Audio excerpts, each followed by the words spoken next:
So now we look at some more parts of the exam of the eye, ears, nose, throat, and mouth. So obviously first you have your palpation. Primarily you could look at the ear. For the ear, one of the easiest things to do is just apply a little bit of traction towards it. Basically pull down on the earlobe. You can see if the patient has any pain with that. Particularly if they have an ear infection, there may be some discomfort with that depending upon where they would have the infection. You could also palpate around the bony orbits and the nose in the case that you'd be concerned about any trauma. If there's obviously if there's any major deformity there, you would probably just want to at that point refer. You wouldn't want to put any pressure on that. So any major deformity you would see in this area, and if a fracture is bad enough, because everything's so superficial, you'll likely see some major deformity.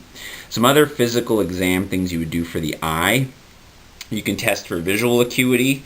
So you can do that with a Snellen chart, and I'll show on the next slide some other ways that you can test for visual acuity for near and far vision. The shape of the pupil and how it reacts to light. So that will tell you if there's been any damage there. And we'll also test some of the nervous system function with the eye.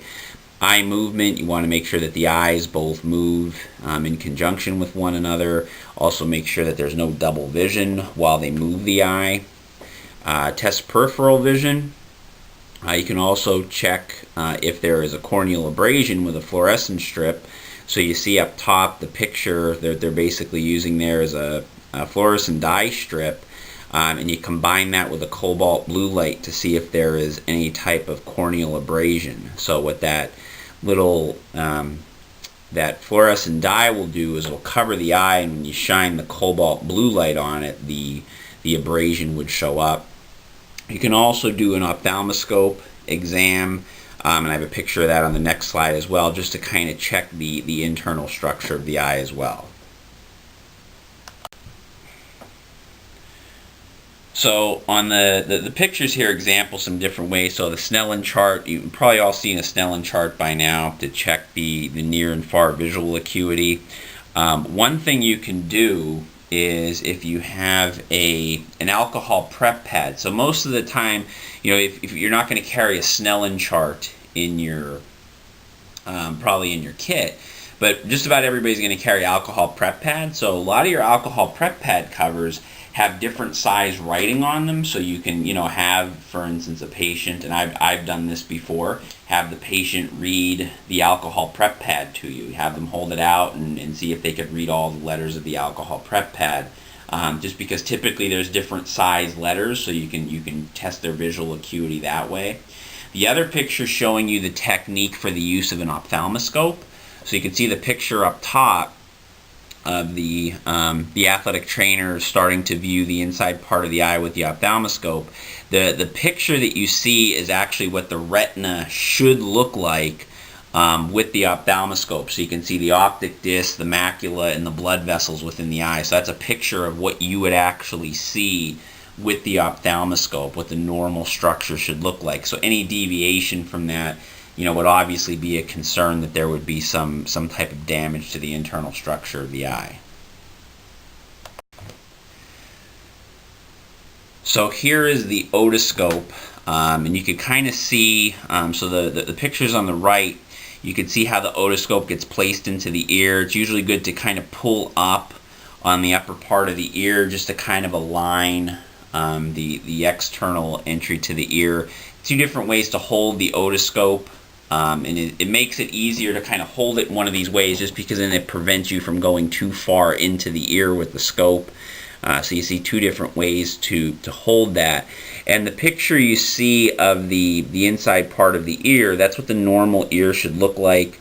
So a nice translucent, you can see the bones of the ear, clear eardrum. You don't see any fluid in there or any holes.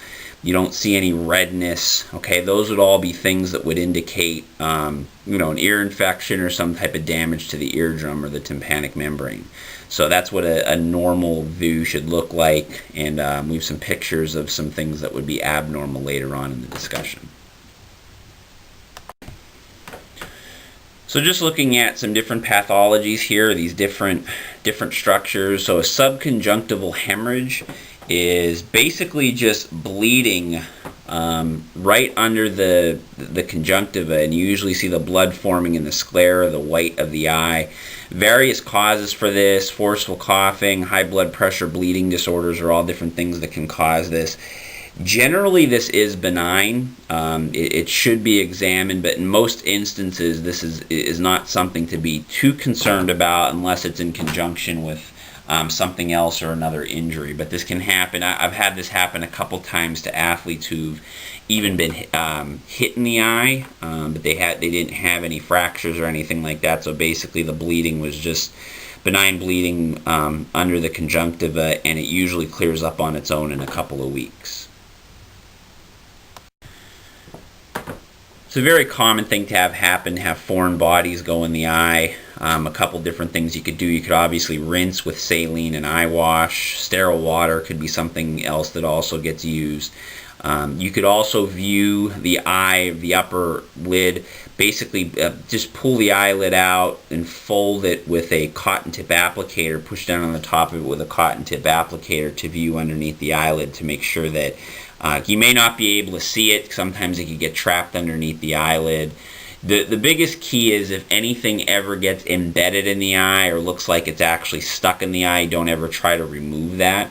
Very important. If you're ever going to use a little cotton tip applicator to kind of help whisk something away from the eye, always soak it with either, again, a sterile saline or an eye wash or a sterile water, just because if you go to use the cotton tip applicator near the eye and it's not soaked like that, sometimes the cotton fibers could get into the eye too, and that could cause problems as well. So it's just kind of like another tip. If you are going to use like a cotton tip applicator to help remove something, just make sure you moisten that first. So corneal abrasion, so this would be happen if the foreign object that went into the eye actually scratches the cornea, that outer coating of the eye. And this is what you would see with a fluorescent dye strip. So I showed you the fluorescent dye strip earlier. So basically you would touch a part of the conjunctiva with the fluorescent dye strip. Let them blink a couple times. It spreads the dye. When you turn off the lights and shine the cobalt blue light, what'll happen is the cells underneath the scratch, and they get exposed, they will absorb a lot of that dye. You can see the picture in the bottom left-hand corner of the eye. Actually, both pictures show it. I like the bottom left-hand one even better because you can see the actual scratch with the abrasion. So that's what you would see with the fluorescent dye strip. So at that point you would know that the individual has a corneal abrasion, and then treat as appropriate per what we discuss in the textbook.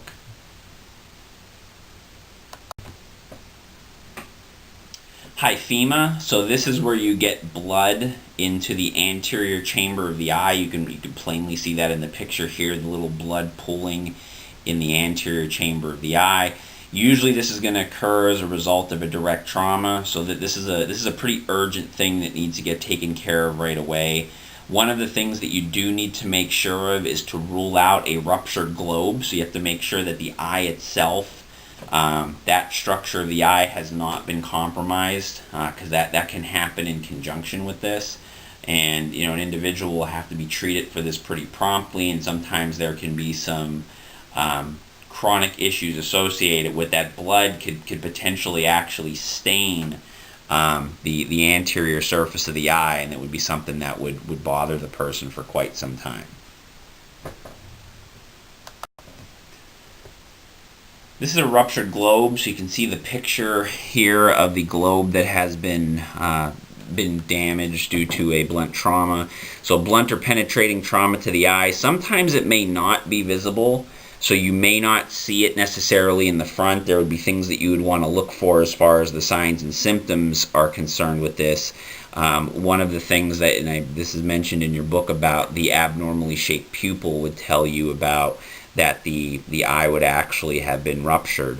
Again, as we had talked about before, if there's a penetrating foreign body in the eye, do not remove it.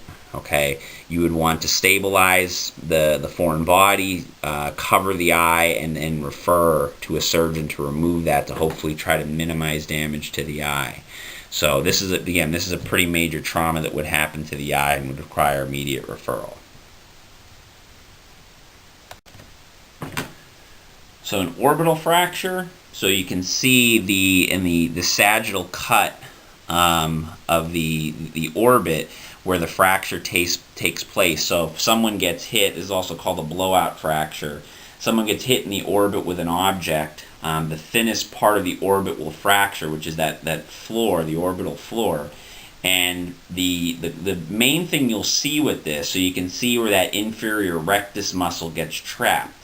So what happens is, one of the cardinal things you'll see with this is when the person goes to look up, the eye that's unaffected will move up, the other eye will not be able to, and the reason being is we know that the superior rectus rolls the eye upward, but in order for that to happen, the inferior rectus has to be able to lengthen. Well, because it's trapped in the fractured orbital floor, it will not be able to do that.